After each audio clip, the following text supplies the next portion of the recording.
दोनों ऑपरेशन समझा दिए। तो अब आ जाते हैं हम टाइप्स ऑफ पॉलिनोमियल्स पर। हॉरिजॉन्टल पेज चाहिए पूरा।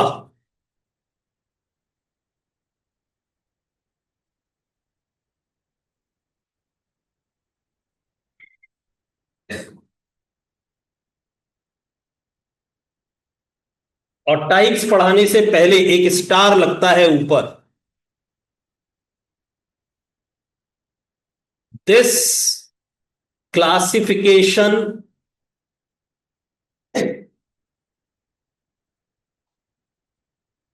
will be done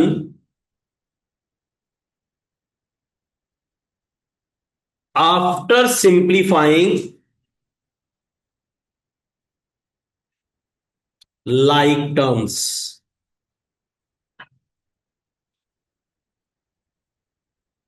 ठीक है। अगर पॉलिनोमियल में कोई लाइक टर्म्स पड़ी हुई है तो हम इस क्लासिफिकेशन को काम नहीं ले सकते। क्लासिफिकेशन कब काम करना स्टार्ट करेगा? जब लाइक टर्म्स खत्म हो जाए, कोई लाइक टर्म नहीं बचे, उसके बाद क्लासिफिकेशन स्टार्ट होगा। क्लियर है ये चीज? तो ये तीन टाइप नहीं है, तीन मेथड्स हैं जिनके थ्रू हम किसी पॉलिनोमियल को क्लासिफाई करते हैं। यानी हर पॉलिनोमियल इस मेथड से क्लासिफाई होगा, यानी इस मेथड से उसका एक नाम होगा, इस मेथड से उसका एक नाम होगा, इस मेथड से उसका एक नाम। हर पॉलिनोमियल के तीन नाम होते हैं, by first method, by second method, by third method. Method first,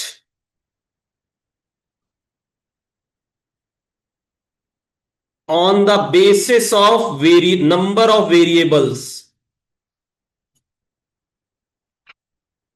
किसी पॉलिनोमियल में कितने वेरिएबल्स हैं उसके बेसिस पर उसका एक नाम होता है। इस कैटेगरी में पहला नाम आता है कांस्टेंट पॉलिनोमियल।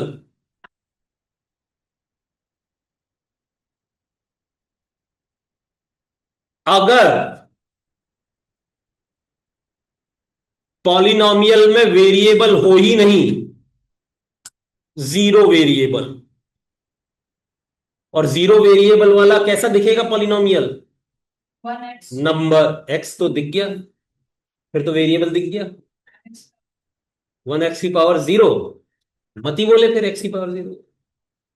तो pure numbers except zero, pure numbers except zero will be fall in this category constant polynomial। for example 3, क्या है ये? एक √2 + 5 constant polynomial. √2 + 2√5 all are examples of -1/5 etc। ठीक बात है। Numbers are called constant polynomials. फिर इस कैटेगरी में दूसरे आते हैं यूनिवेरिएट, यूनिवेरिएट पॉलिनोमियल्स, जिनमें एक वेरिएबल प्रेजेंट हो। जैसे 3x -2x + 5 x² -2x + 3 all are examples of univariate polynomials. फिर बाइवेरिएट पॉलिनोमियल्स, जिनमें दो वेरिएबल्स हो। फॉर एग्जाम्पल XY या x+y या x² + 2xy + y² and so on. Bivariate के बाद ट्राइवेरिएट आ जाएंगे, क्वाड्रा वेरिएट आ जाएंगे, पेंटा वेरिएट आ जाएंगे, हेक्सा वेरिएट आ जाएंगे एंड सो। हमें चाहिए नहीं, हमारा मैक्सिमम काम नहीं, ट्राई वेरिएट तक तो हमारा काम पड़ेगा आइडेंटिटीज में। और लिखना है तो ट्राई वेरिएट और लिख लो। 3 वेरिएबल्स विल बी देयर। एक आइडेंटिटी है हमारे पास 3 वेरिएबल की, दो आइडेंटिटीज है हमारे पास 3 वेरिएबल्स की। तो वहां पर हमको पता होना चाहिए कि ट्राई वेरिएट है। Done. Method second, on the basis of number of terms. Terms की काउंटिंग कितनी है उसके बेसिस पर भी एक नाम होता है। इस कैटेगरी में पहले आते हैं मोनोमियल्स, जिनमें केवल एक ही टर्म होती है। जैसे इधर है क्या कोई monomial?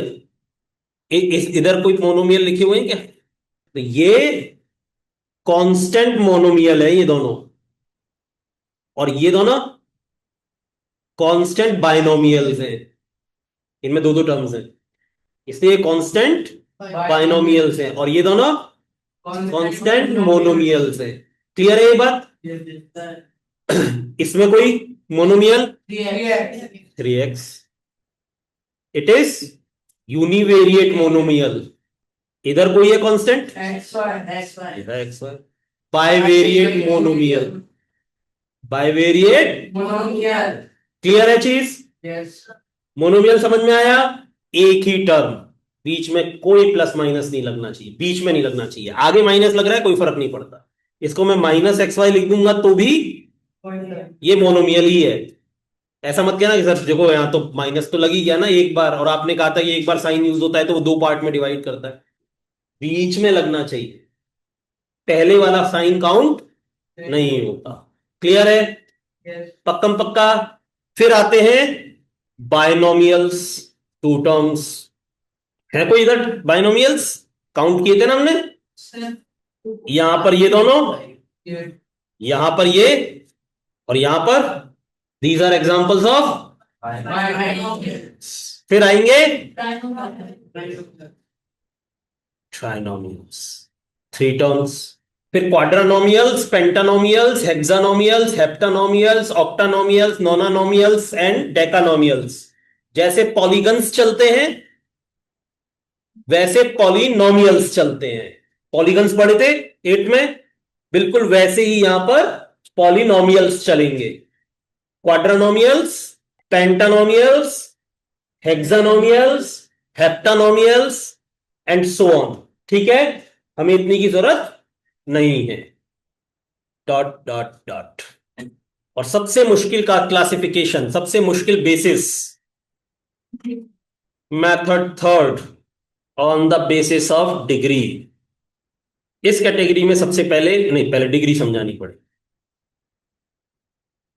Highest power of variable और sum of the powers of variables within a term.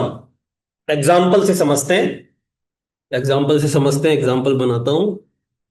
22, किधर से आया आंसर? 22, एक आंसर आया भाई 22। और किसी को कोई आंसर बताना हो? 17, 22, 17।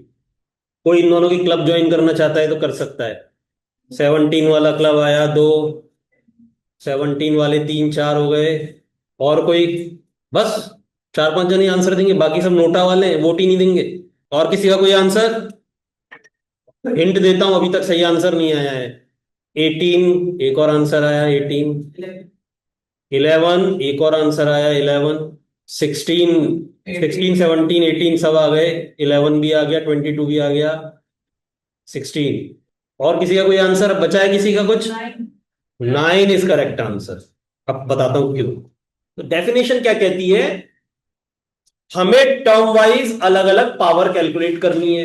किसी टर्म में अगर सिंगल वेरिएबल है तो उसकी पावर, फर्स्ट टर्म में कितने वेरिएबल्स? एक ही है, तो उसकी पावर अंडर कंसीडरेशन हो गई। लेकिन किसी टर्म में अगर मल्टीपल वेरिएबल्स हैं तो उनकी sum of the powers of variables within a term.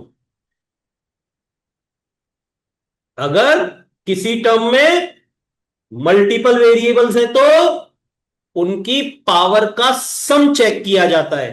तो सेकंड टर्म में कितने variables? Which two? Their powers? So sum is 4 + 5 = 9। Clear है यहां तक? ये फर्स्ट टर्म। फर्स्ट टर्म में वेरिएबल एक्स सिंगल है, उसकी पावर 7।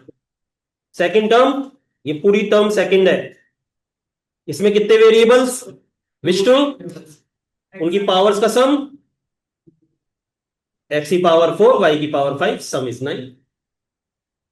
डन है। और फिर third term, how many variables are there, कौन सा, पावर 6। ये हो गई 3 पावर्स। इनमें से कौन सी लेते हैं हम, highest. Highest, which one is highest, 9 is highest. So degree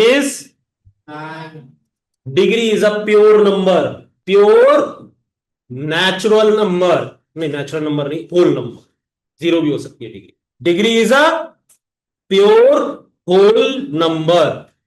किस टर्म से आई, किस वेरिएबल से आई, इससे कोई मतलब नहीं होता। इसका आंसर ये नहीं होंगे, डिग्री इज एक्स की पावर 4 वाई की पावर 5। किस टर्म से आई, किस वेरिएबल से आई, किन पावर को सम करने से आई, इससे कोई मतलब नहीं होता। बस केवल हम एक होल नंबर बोलते हैं जब डिग्री पूछता है तो। अगर पावर नेगेटिव हुई तो वो पॉलिनोमियल ही नहीं होगा। और हम क्लासिफिकेशन किसका पढ़ रहे हैं, पॉलिनोमियल्स का पढ़ रहे हैं, इसलिए वो हम कंसीडर ही नहीं करेंगे। एल्जेब्रिक एक्सप्रेशंस का क्लासिफिकेशन नहीं होता। किसका क्लासिफिकेशन होता है, पॉलिनोमियल्स का क्लासिफिकेशन। इसलिए डिग्री किसकी होती है, पॉलिनोमियल की होती है, एल्जेब्रिक एक्सप्रेशन की डिग्री नहीं होती। क्लियर है, प्योर मतलब इसके साथ हम कुछ नहीं बोलेंगे। और नाइन मतलब नाइन, क्या आगे क्या पीछे, किस वेरिएबल से, किस टर्म से, इसके साथ नंबर था नहीं था, माइनस था प्लस था, उससे हमें कोई मतलब नहीं है। डिग्री बोला, एक होल नंबर बोलेंगे बदले में। 0 बोलो, 1 बोलो, 2 बोलो, 3 बोलो, 5 बोलो, 9 बोलो, जो बोलेगा एक होल नंबर बोलेगा, बस। डन। और इसके बेसिस पर अगर हम क्लासिफिकेशन स्टार्ट करते हैं तो फर्स्ट टाइप बनता है कांस्टेंट पॉलिनोमियल। ये रिपीट होता है यहां पर। अगर यहां पर वेरिएबल नहीं है, एब्सेंट है, तो वेरिएबल नहीं है इसलिए भी वो कांस्टेंट हो गया। और अगर वेरिएबल नहीं है तो वेरिएबल की पावर 0 हो गई, इसलिए भी वो कांस्टेंट हो गया। तो कांस्टेंट दोनों कैटेगरी में फर्स्ट टाइप होता है। On the basis of number of variables के बेसिस पर भी कांस्टेंट पहला होता है, और डिग्री के बेसिस पर भी कांस्टेंट पहला होता है। Constant polynomial, degree 0। और वही चीज pure numbers except, except number 0, सारे नंबर्स क्या कहलाएंगे, कांस्टेंट पॉलिनोमियल। इस बेसिस पर भी, इस बेसिस पर भी। और कांस्टेंट पॉलिनोमियल्स की डिग्री क्या होती है, 0। क्लियर है, यस सर। दूसरा, लीनियर, जिनकी डिग्री 1 होती है। Quadratic, degree 2। Cubic, by quadratic, degree 4। इसके बाद के मुझे भी नहीं आते, जरूरत भी नहीं पड़ती है कहीं पर भी। यूनिवेरिएट का एक और नाम होता है, और लगा के लिख लो, और मोनिक भी बोलते हैं इनको, MONIC, मोनिक। मोनो मतलब एक होता है, हम यूज करते हैं ना मोनो, उसके बेसिस पर यहां पर इनको मोनिक भी बोलते हैं। और एक छोटा सा बॉक्स बनाएंगे यहां पर, अलग कैटेगरी, और यहां आएंगे 0 पॉलिनोमियल्स।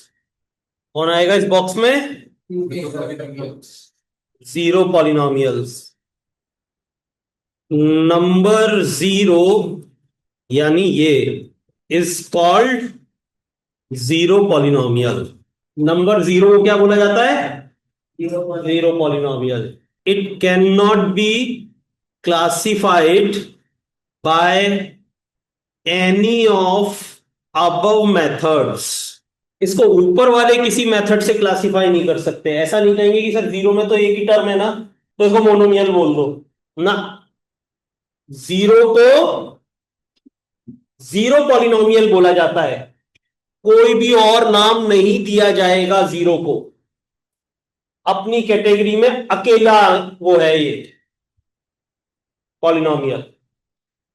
बाकी हर कैटेगरी में इनफाइनाइट पॉलिनोमियल्स होते हैं,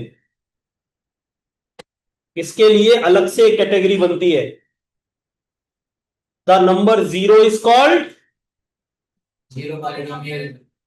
the number 0 is called 0 polynomial. 0 polynomial. है ना, इसको किसी भी और मेथड से क्लासिफाई नहीं किया नहीं किया जा सकता। डन है।